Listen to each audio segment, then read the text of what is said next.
Ele faz esse questionamento, não é a primeira vez que o presidente Lula fala sobre isso, né? Sobre justamente a capacidade de comunicação da esquerda. E ele está falando aí sobre surra nas redes sociais. A gente resolveu chamar aqui uma professora, ela é escritora, ela é linguista, ela bomba nas redes sociais.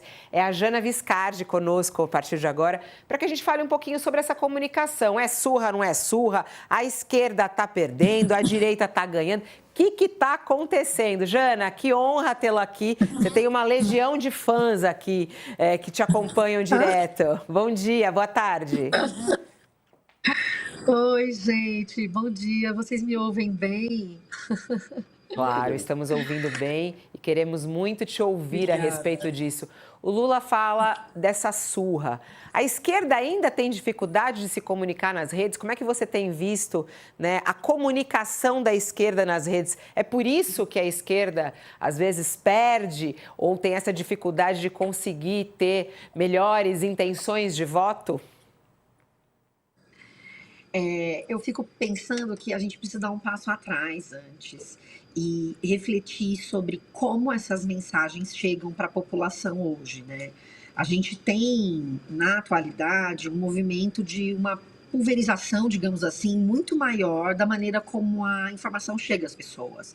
Quando a gente pensa na comunicação política, nas décadas, sei lá, de 60, 70, 80, enfim, antes do advento das redes sociais bombando como hoje, a gente tinha uma maneira muito mais, entre muitas aspas aqui, controlada da informação chegar, controlada no sentido de que você tinha canais mais específicos para essa mensagem chegar.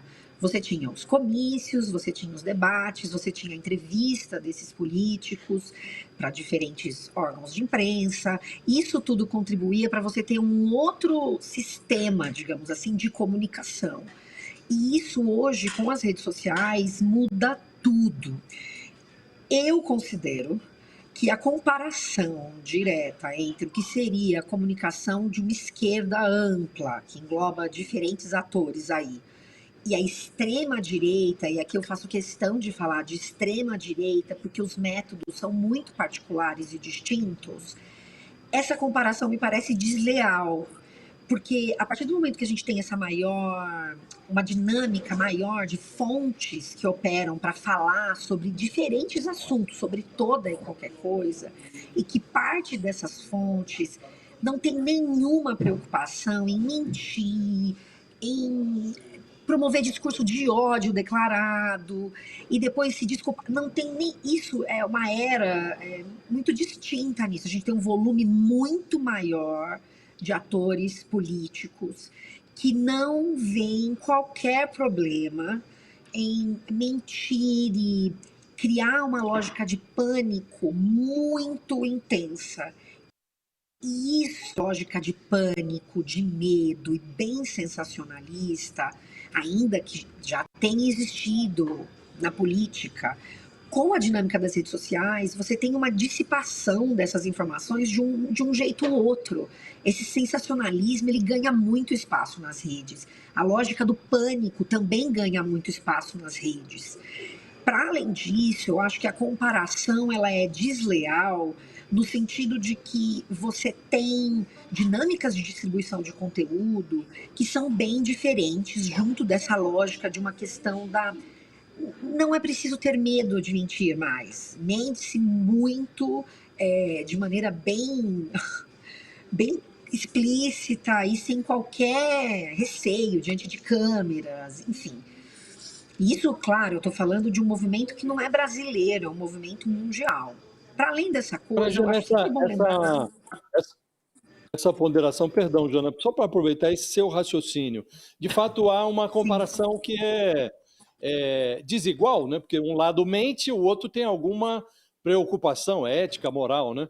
Mas dá a isso. sensação de que quando você enfrenta a mentira ou a desinformação de forma adequada, esse embate se torna mais equitativo, né? A esquerda Isso. prevaleceu sobre a direita, por exemplo, no debate da escala 6 por 1, quando houve um projeto na Câmara que criminalizava o aborto legal, também a esquerda foi Sim. às redes e prevaleceu. Agora, na discussão sobre a blindagem dos parlamentares, né, contra investigações feitas contra eles mesmos, né, sempre que há um tópico e esses que têm uma preocupação com a verdade vão às redes sociais de forma adequada, acabam prevalecendo, né? Não há também uma falta de expertise, uma falta de traquejo em lidar com a rede social, desse lado que tem preocupação com a ética, com a verdade? Sim. Aí aqui tem um ponto bem importante, viu, Josias, que a questão é a seguinte: você pode sim ir se adequando à lógica das redes, mas aí a gente tem que perguntar o que é a lógica das redes e como essa informação chega. Nos exemplos que você deu, a gente tem aí uma mobilização popular muito grande, que se fortalece nas redes, mas que não é só das redes. Como é que esses conteúdos eles são distribuídos? Quando eu me lembro, por exemplo, que era exatamente o que eu ia trazer agora, das eleições do Trump, a relação com a Cambridge Analytica, a maneira como eram veiculadas aquelas informações, e mesmo no Brasil, no caso da presença da extrema-direita no governo nos últimos anos, a maneira como as informações eram disparadas para as pessoas, aquilo ali depende de muito dinheiro, de muita gente, são muitos os fatores. Um governo não necessariamente vai atuar da mesma forma. Então, eu acho que, há limitações. Apesar disso, é sim sempre possível melhorar. Isso não significa uma vitória completa.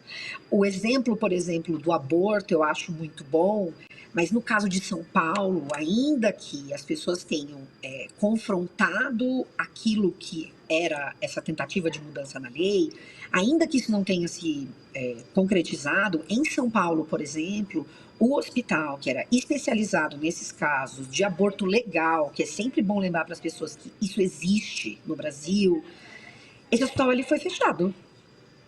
Então, ainda assim, a revelia do que é a mobilização popular, a gente pode ver movimentos em que exploda-se essa mobilização.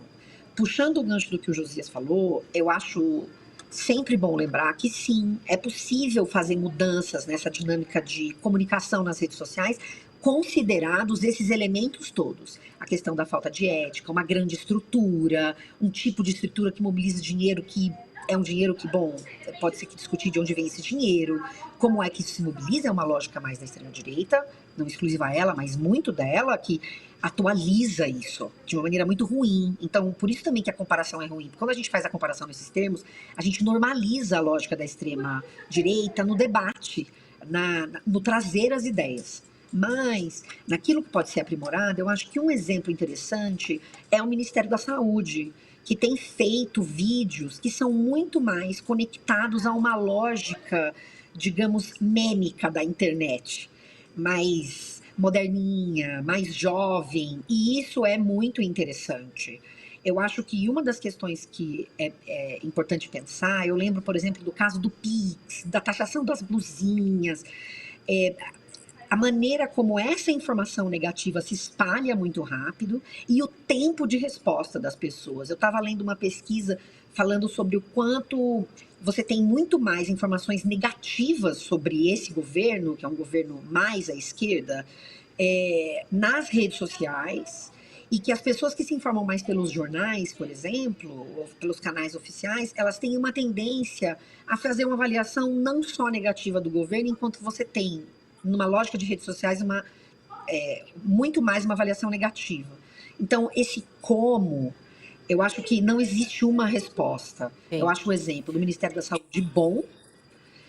A Erika Hilton é um bom exemplo de como ela lida com essa lógica das redes sociais. E aí a questão é pensar como canais oficiais... E o presidente Lula, desculpa te cortar, Jana, que o nosso tempo está acabando. Claro, praticamente eu não consegui fazer nenhuma pergunta. Desculpa, gente. Imagina. Eu só queria entender, o Sidônio chegou, né? E aí a gente viu umas coisas que o governo federal fez, assim, nessa linha do moderninho, né? Tá dando resultado, na sua opinião? Porque, assim, essa reclamação do Lula mostra que ele ainda não está satisfeito, porque quando ele colocou o Sidônio lá atrás, ele começou daí essa reclamação. Hoje, qual é a sua análise? Quer dizer, o Lula está se comunicando bem, além da comunicação dele, do improviso que a gente viu agora. A comunicação das redes do governo federal tá boa? Melhorou? Sidônio melhorou a comunicação? Olha, eu acho que em alguns casos sim, mas eu acho que a gente não pode esquecer disso. O que é a comunicação do Lula como presidente, dos diferentes ministérios, o que é que eles podem a fazer, quais são os limites de atuação e como é que os ministérios e a parte de comunicação do governo se atualiza diante dessa nova lógica das redes. Nova lógica, eu digo porque ela vai se atualizando o tempo inteiro. E aí os governos eles precisam correr atrás disso. E eu acho que é muito mais difícil para o Estado, digamos, para a instituição fazer isso, do que pessoas que operam a partir dos seus cargos que não são a instituição. Então eu acho que o Lula, ele vem se atualizando, digamos assim, e isso é muito importante para chegar mais nas pessoas, mas esses outros elementos todos não podem ser ignorados e esquecidos. Qual é o limite da atuação, não desse de governo, mas de qualquer governo? O que podem? O que pode a comunicação oficial? E aí, como ela se atualiza nesse universo? Eu dei o exemplo do Ministério da Saúde porque eu acho ele um exemplo ótimo, assim, de como é que esses vídeos têm vindo. Você falou, Fabíola, da coisa da fala de improviso do Lula, que era uma coisa que é muito conhecida dele, né? Como é que isso chega, por exemplo, nas redes sociais? Como é que os cortes são feitos? Porque políticos de extrema-direita, eles atuam muito a partir dessa coisa do corte, ele já vai pensando no corte.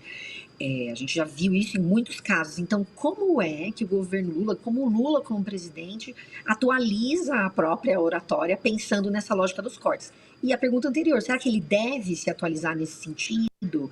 Será que ele passa a entrar numa lógica de desinformação a depender da maneira como essa comunicação se constrói?